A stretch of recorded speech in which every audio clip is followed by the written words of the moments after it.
नमस्ते, investing minds में आपका स्वागत है। मैं हूं उत्पल चौधरी और बात होगी आपके निवेश से जुड़ी हुई खबरों पे। सबसे पहले इस डिस्क्लेमर को जरूर पढ़ लीजिएगा। आज दुनिया को उस चीज का इंतजार है और ट्रंप को पिछले 1 साल से इंतजार था कि फेड के नए चीफ आए, पावेल जाए और नया चीफ आए और नया चीफ आ गया। हालांकि 16 तारीख से आ गया, लेकिन पदभार वो आज संभाल रहा है, जो है वाट्स जी।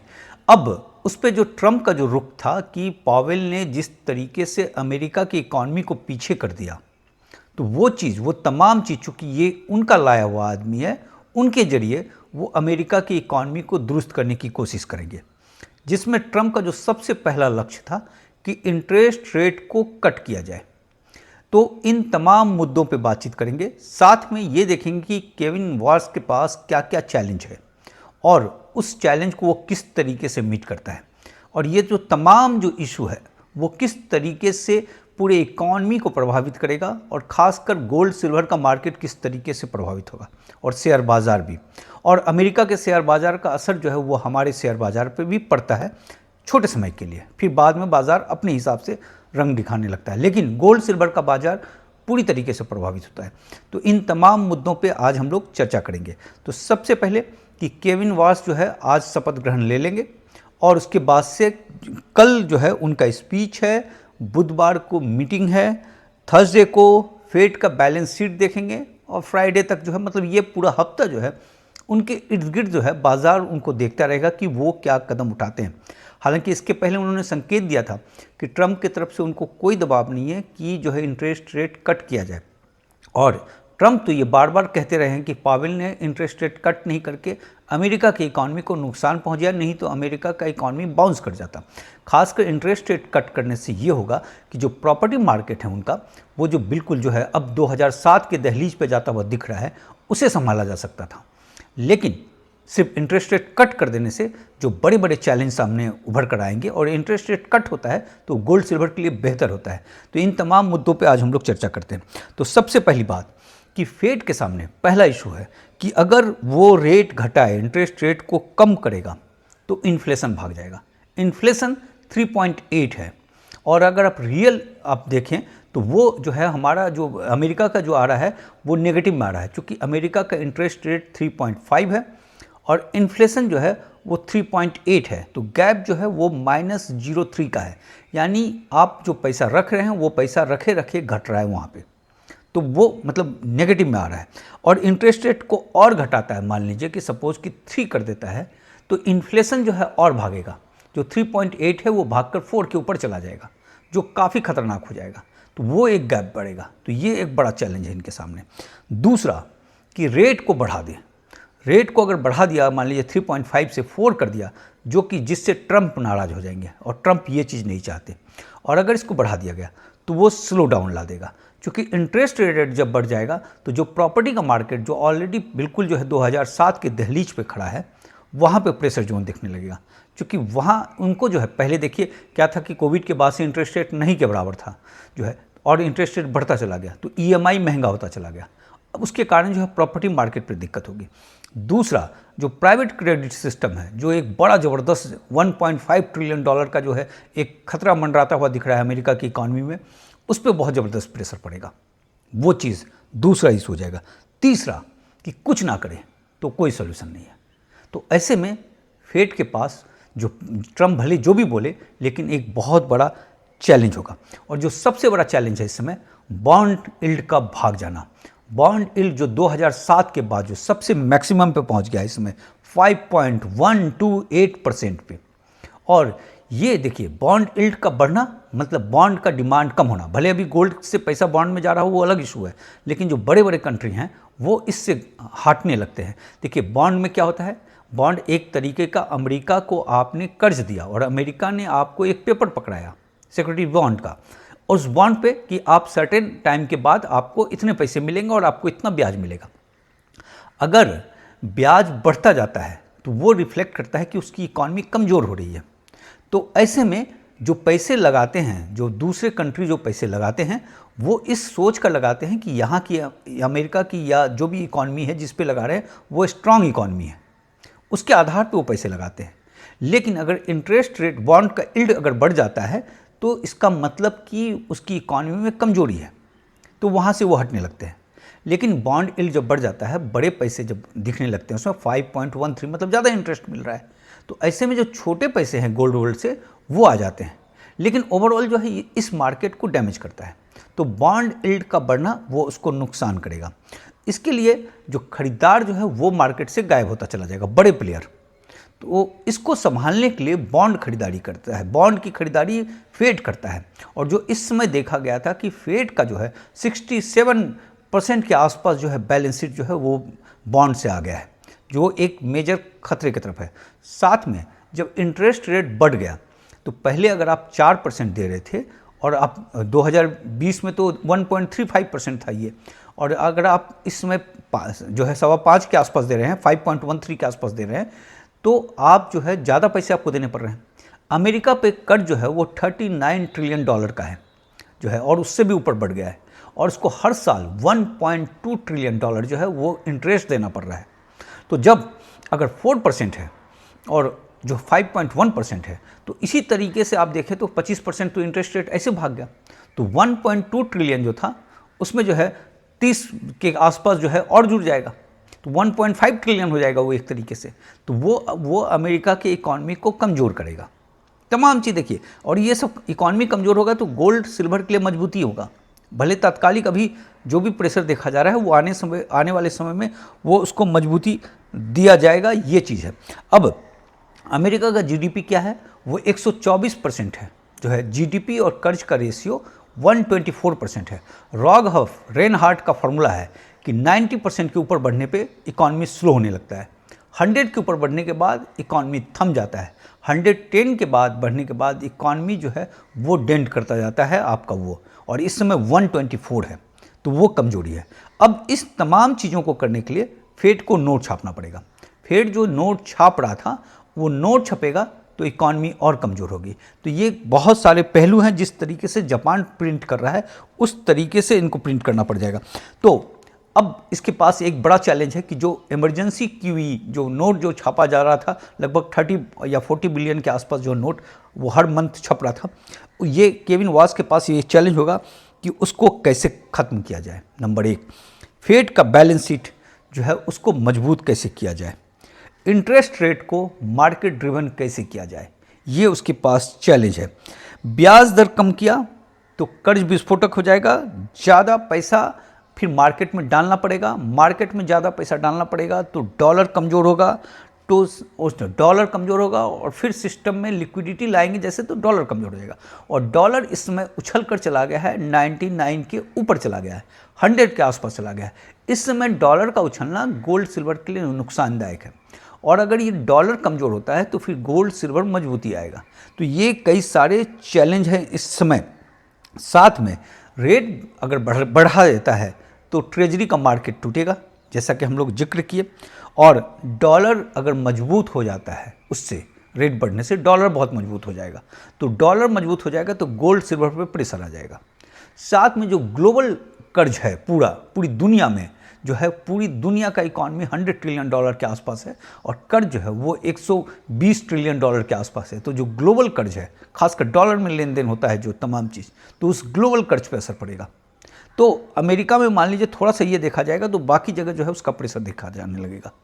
तो ये कई सारे फैक्टर हैं इस समय जिससे केविन वॉस को फेस करना है, और ये तमाम चीज़ उनके स्टेप से गोल्ड सिल्वर का मार्केट तय होगा, और गोल्ड सिल्वर का बाजार अभी इंतजार करेगा इनके सारे मूवमेंट को देखने के लिए। खासकर जो बुधवार के दिन जो मीटिंग है, मीटिंग के बाद क्या निकलता है, या स्पीच जो देते हैं वो स्पीच में क्या बातें आती हैं। लेकिन ध्यान रखिएगा कि आने वाला समय गोल्ड सिल्वर के लिए मजबूत है, क्योंकि तमाम कोशिश करने के बावजूद इनको अल्टीमेटली जो है डॉलर इंडेक्स को कमज़ोर होता हुआ दिख रहा है इस समय, इसमें कोई दो राय नहीं है। और साथ में अगर आप स्टॉक मार्केट को देखें तो इस समय स्टॉक मार्केट का जो परिभाषा होता है वॉरेन बफे थर्मामीटर के हिसाब से कि 120 के ऊपर जो है वो खतरनाक हो जाता है, और इस समय अमेरिका का शेयर बाज़ार जो है वो जीडीपी का 220% है, जो वॉरेन बफे के हिसाब से काफ़ी खतरनाक है। और शेयर बाज़ार में वहाँ बिकवाली आएगी तो वो गोल्ड सिल्वर पे मजबूती देता है। देखिए इस समय डॉलर इंडेक्स जो है वो 99.35 पे चल रहा है,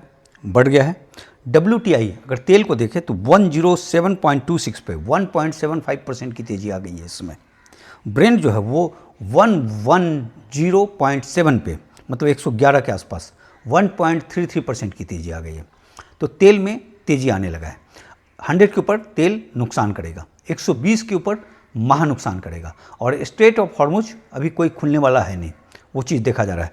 ट्रंप की तरफ से जो चीज़ें आई है, उसने ईरान को कहा है कि मूविंग फास्ट, अदरवाइज जो है अंजाम काफ़ी ज़बरदस्त होगा, नंबर एक। दूसरी बात कि उसने जो है नेशनल सिक्योरिटी वालों के साथ मीटिंग किया है और आगे ईरान को लेकर क्या किया जाएगा उस पर डिस्कस हुआ है। साथ में पेंटागन की अपनी मिलिट्री तैयारी पूरी हो गई है और कहाँ कहाँ स्ट्राइक करना है वो पूरा प्लान उनका तैयार हो चुका है, जिसमें एनर्जी इंफ्रास्ट्रक्चर, ऑयल फैसिलिटीज़ और जो है जो फेमस जगह सब जो है उनको टारगेट किया जाएगा। अब ट्रंप के हरी झंडी की ज़रूरत है, हालांकि डिप्लोमेटिक लेवल पे काफ़ी ज़बरदस्त ढंग से बातचीत हो रहा है। तो ये तमाम चीज़ों को देखते हुए आगे तेल किस तरीके से रहता है उस पे है। अब तेल महंगा होगा तो डॉलर इंडेक्स महंगा होगा। जैसा कि हम लोग देखेंगे 99.35 चला गया, ये तत्कालिक के लिए है। जो इसके पहले जो हमने बात किया था वो आने वाले समय के लिए। और इस समय डॉलर इंडेक्स मजबूत होगा तो गोल्ड पे प्रेशर देखा जाएगा जो है, और इस समय जो अगर डॉलर इंडेक्स 100 के ऊपर चला जाएगा तो गोल्ड पे बहुत ज़बरदस्त प्रेशर देखा जा सकता है। गोल्ड को ध्यान रखिएगा कि गोल्ड का जो भी इन्वेस्टमेंट होता है ये कोई मतलब ऐसा नहीं है कि कोई छतरी नहीं है कि बारिश से तुरंत बचा दिया जाए। ये सब जो है लंबे अवधि का जो है फाइनेंशियल इंश्योरेंस होता है। तो ये जो बज होता है इस समय का जो छोटा मोटा जो बज होता है, इन चीज़ों के लिए आपको कमर कसकर रहना चाहिए। ये सब चीज़ होता रहेगा मार्केट में। तो इसमें जो इन्वेस्ट करते हैं उनके लिए तो कोई दिक्कत ही नहीं है, लेकिन जो अगर इसमें जो ऊपर नीचे करके अपना खेल खेलते हैं, जो है इसमें ट्रेडिंग करते हैं, तो उनके लिए परेशानी हो सकता है। गोल्ड इस समय मुख्यतः जिन चीज़ों पे आधारित है, एक तो जो है अमेरिका का जो कर्ज एक तो इशू है, पहला तो है डॉलर इंडेक्स। डॉलर इंडेक्स से अगर मजबूत हो जाएगा तो गोल्ड में कमजोरी आएगी। अमेरिका का कर्ज उसको सपोर्ट कर रहा है, फॉरेन हेल्ड ट्रेजरी जो है, जो बॉन्ड वॉन्ड जो है वो उसको सपोर्ट कर रहा है। और हिस्टोरिकल रेशियो देखा जाता है कि गोल्ड का किस तरीके से रहता है इसे क्राइसिस के समय में। तो इस समय जो ऑफिशियल गोल्ड का जो वैल्यू है वो 13% है, और हिस्टोरिकल ये देखा गया है 40 से 60% है। और क्राइसिस के समय में जैसे 1980 के समय देखा गया था 130% के आसपास चला गया था। अमेरिका के पास जो गोल्ड है, फेड के पास 8183 मैट्रिक टन गोल्ड है, और उस गोल्ड का जो रेट है वो $42 पे फिक्स है अब तक, उसको जो है रीसेट नहीं किया गया है। तो ऐसे में अगर जो फेड चीफ जो नए आए हैं और चूंकि इनको अपना जो है जो गोल्ड वाला जो रेशियो है उसको अगर हिस्टोरिकल रेशियो को बढ़ाना होगा तो गोल्ड की जो कीमत 42 पे जो है उसको फिर से रीसेट करना पड़ेगा, और उसको जो इस समय जो मार्केट प्राइस चल रहा है उसके आसपास लाना पड़ेगा या उससे ऊपर लेकर जाना पड़ेगा।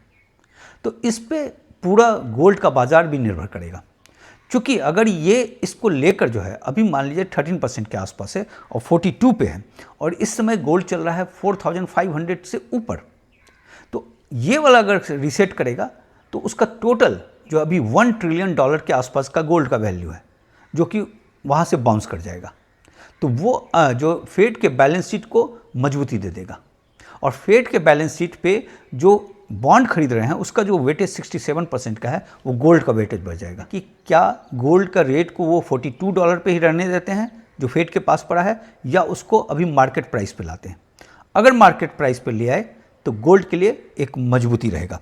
इस समय जो गोल्ड चल रहा है वो 4540.62 पे 0.44% की नरमी है।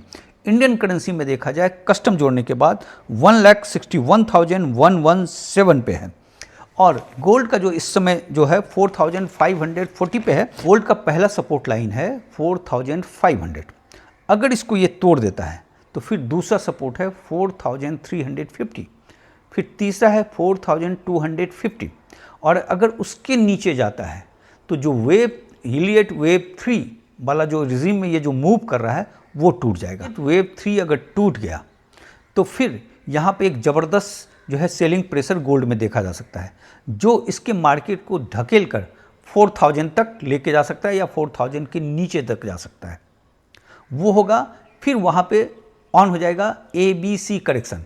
वेव A जो नीचे पुश करेगा, वेव B जो एक फेक रिकवरी दिखाएगा, फिर वेव C जो फिर उसको पुश करेगा और उसके बाद से फिर वहाँ से फिर वो वेव 3 की जर्नी शुरू करेगा। तो ये गोल्ड पे अगर ऐसा कुछ हुआ, अगर ये टूटता है तो वो एक प्रेशर जोन देखा जाएगा। और अगर गोल्ड उछल कर मजबूत रहा और 4800 को तोड़ दिया तो 4900 जो है उसको एक बड़ा वहाँ पे जो है रेजिस्टेंस मिलेगा। और 4900 को तोड़ता है अगर गोल्ड तो फिर इसका बुल रन शुरू हो जाएगा जो इसको 5200 तक लेकर जाएगा। तो ये डिपेंड करता है। और इस समय गोल्ड सिल्वर रेशियो पे नज़र रखनी होगी, क्योंकि गोल्ड सिल्वर रेशियो जो है एक समय चला गया था 53.5 पे, जो खिसक कर जो है अभी 60 के आसपास आ गया है। तो यहाँ जो है कहानी ये है कि अगर 60 से और आगे बढ़ेगा तो सिल्वर कमज़ोर होता जाएगा, 60 के नीचे अगर 55 की तरफ मूव करेगा तो गोल्ड मजबूत होता जाएगा। तो गोल्ड सिल्वर रेशियो पर भी नज़र बना रहेगा। और पूरी कहानी मार्केट में रिवर्सल तब शुरू होगा कि गोल्ड सिल्वर रेशियो अगर खिसक कर 56 पे आ जाए तो फिर सिल्वर यहाँ से बहुत ज़बरदस्त बुलिश हो जाएगा। फिर सिल्वर में तूफ़ानी तेज़ी देखने को मिल सकता है, जैसा कि हम लोग पिछले बार भी देखे थे कि 57 के बाद से सिल्वर में एक तूफ़ानी तेज़ी आया था जो 53.5 पे लेकर चला गया था गोल्ड सिल्वर रेशियो को। अब सिल्वर में जो बड़ा चैलेंज है, चूँकि सिल्वर का रेट इस समय चल रहा है 76.89 पे 0.58% की नरमी है। इंडियन करेंसी में 2,73,000। तो ये 78 का जो सपोर्ट था इसको तोड़कर नीचे आ गया है। अब इसका जो अगला सपोर्ट लाइन है वो 70 से 72 के बीच का है। तो अब उसको किस तरीके से रहता है, क्या उसको बचा पाता है या नहीं बचा पाता है, वो तमाम चीज़ देखा जाएगा। अगर बचा लिया तब तो ठीक है, फिर 70 से 80 के रिजीम पे जिस तरीके से पिछले 3 महीने से कॉन्सोलिडेट कर रहा था उसी तरीके से करेगा। जैसा कि एक दो बार सिमेट्रिकल ट्रायंगल को तोड़ा था तो फिर तीसरी बार अगर सिमेट्रिकल ट्रायंगल को तोड़ता है तो फिर उसमें एक बुल रन की शुरुआत होगी। तो ये सब कुछ डिपेंड करेगा कि 72 को वो किस तरीके से प्रोटेक्ट करता है। अगर 72 टूट जाता है तो फिर 64 जो है वो 200 डे मूविंग एवरेज है, जो एक मजबूत सपोर्ट लाइन है वो है। अभी बात 64 तक ही करते हैं, 64 के नीचे अभी जाना ठीक नहीं है, क्योंकि मार्केट का रुख देखना पड़ेगा उसके हिसाब से। और अगर सिल्वर 83 के ऊपर चला गया यहाँ से उछलते हुए तो फिर सिल्वर में एक पॉजिटिवनेस दिखा जाएगा। फिर वो 83 से लेकर 89 तक का रिजीम ऑन होता है। 83 के ऊपर गया और 3 दिन तक टिका रहा, ऐसा नहीं कि एक बार चला गया फिर आ गया। अगर 3 दिन तक 83 के ऊपर अगर टिका रह गया सिल्वर तो फिर 83 से लेकर 89 का रिजीम हो सकता है। तो कुल मिलाकर कहानी ये है कि 3 फैक्टर है गोल्ड सिल्वर रेशियो के लिए। जो तात्कालिक प्रेशर है वो डॉलर इंडेक्स का मजबूत होना, तेल का क्राइसिस, 2 बातें। तीसरा, सारी निगाहें जो है नए फेड चिप पे है कि वो किस तरीके से एक्ट करते हैं। तो ये जो पूरा हफ्ता होगा ये वेट एंड वॉच वाला हफ्ता मुझे लग रहा है। जो भी तेज़ी आएगी वो ट्रेडर बेस्ड तेज़ी होगा, खरीद बेच तमाम चीज़ होगा। जो फंडामेंटल्स बेस्ड जो तेज़ी है उसके लिए ये मार्केट मुझे लगता है कि इस हफ्ते में जो है इंतज़ार करेगा। तो अगर इस समय में अगर कोई फेक तेज़ी आता है या फेक गिरावट आता है तो वो जो है वो ऑपरेटर ड्रिवन होना चाहिए, ये मेरे ख्याल से ऐसा लगता है। तो देखते हैं किस तरीके से रहता है। बाकी हम लोग अपने शेयर बाज़ार के बारे में बात कर लें कि हमारा शेयर बाज़ार में जो है मार्केट डरा हुआ है पूरी तरीके से, चूँकि मिडिल ईस्ट है, हॉर्मुज है, ऑयल प्राइस है, इन्फ्लेशन है, फिस्कल डेफिसिट है, ग्लोबल में बिल्कुल अनसर्टेन है, और इंटरेस्ट रेट जो अमेरिका का जो है वो फैक्टर है। तो ये कई सारे फैक्टर जो है हमारे शेयर बाज़ार को प्रभावित करेंगे। तो इस समय इन्वेस्टर नर्वस है और डर कर सेलिंग कर रहे हैं। तो यहाँ पे जो बातें हैं कि हर बुरी खबर का मतलब ये नहीं होता है कि आप सेल करें। अगर सेल और बाय वो फंडामेंटल्स पे निर्भर होना चाहिए, ना कि तात्कालिक गिरावट और उसके भागने पे, उस पर बिल्कुल नहीं होना चाहिए। क्योंकि बुल रन में सारे स्टॉक्स जो हैं वो मल्टीबैगर लगते हैं, सारे स्टॉक्स जब बुल रन होता और जब बियर फेज चलता है तो उस समय सारे स्टॉक्स गंदा लगने लगते हैं। ये दोनों सवाल जो दिमाग में उठता है दोनों गलत हैं। वो डिपेंड करता है कि आप जिस स्टॉक को खरीद रहे हैं उसका बिजनेस कैसा है, सही है या नहीं है, और गिरावट जो है उसके लिए टेम्पररी है या परमानेंट है।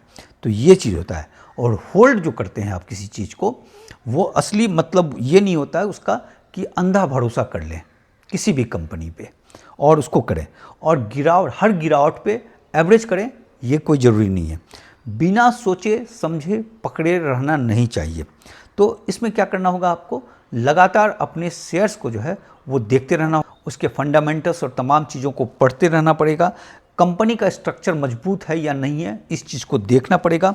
वो कंपनी जो मुश्किल में सर्वाइव कर सके, ये मुश्किल का दौर चल रहा है, इसमें मुश्किल में सर्वाइव कर सके, स्ट्रांग मार्केट पोजीशन हो उसका, गवर्नमेंट रेगुलेशन उसको ज़्यादा नुकसान नहीं कर रहा हो, जो है मैन्युफैक्चरिंग अगर सेक्टर में है तो वो मजबूत रहे, उसका नहीं है तो जो उनका सर्विस वाला सेक्टर है वो मजबूत रहे, उनका स्ट्रांग बैलेंस शीट हो, डिमांड उसका बढ़िया हो और गुड मोमेंटम हो उसके शेयर्स में। जो भी अगर गिरावट भी हो रहा है और तमाम जो और वहाँ से जो बढ़ रहा है तो एक मोमेंटम ठीक ठाक दिखा जाता है, वॉल्यूम आता है, ये तमाम चीज़ को देखना पड़ेगा। और इंडस्ट्री लीडरशिप हो, ये चीज़ें हैं। अब आपको इस कंपनी के लिए देखना क्या है, उसका एक तो आरओसी देख लेना है कि किस तरीके से है, 15 के ऊपर 20 के ऊपर बढ़िया होता है आरओसी। दूसरा कर्ज उस पर किस तरीके का है, इस पर कई बार वीडियो बनाए हुए हैं। नेट प्रॉफिट मार्जिन कैसा है उसका, डिविडेंड हिस्ट्री कैसा है उसका, और प्रोमोटर्स का होल्डिंग क्या है। अब आपको उस कंपनी का स्कोर देखना है। पहला तो उसका अर्निंग स्कोर देखना है कि अर्निंग किस तरीके से कर रहा है, जो कि आप कई सालों का और कई क्वार्टर का देखने के बाद वो निकलेगा। दूसरा प्राइस मोमेंटम उसका देखना है, आरएसआई और तमाम चीज़ एमएससीडी के जरिए उसके प्राइस के मोमेंटम को देखना है, या ट्रैफिक लाइट इंडिकेटर के जरिए भी देख सकते हैं। फिर फंडामेंटल स्कोर में आरओसी हो गया, आरओई हो गया, तमाम चीज़ हो गया, उसके जरिए उसका फंडामेंटल्स निकालेंगे। प्रॉफिट हो गया, ये सब चीज़ के जरिए कि उसका फंडामेंटल किस तरीके का है। रिस्क स्कोर, रिस्क किस तरीके का। देखिए रिस्क पे एक शानदार वीडियो हमने बनाया हुआ है जो है मेंबरशिप ड्राइव में, अगर आप देखना चाहते हैं तो उसको ज़रूर देख लीजिएगा।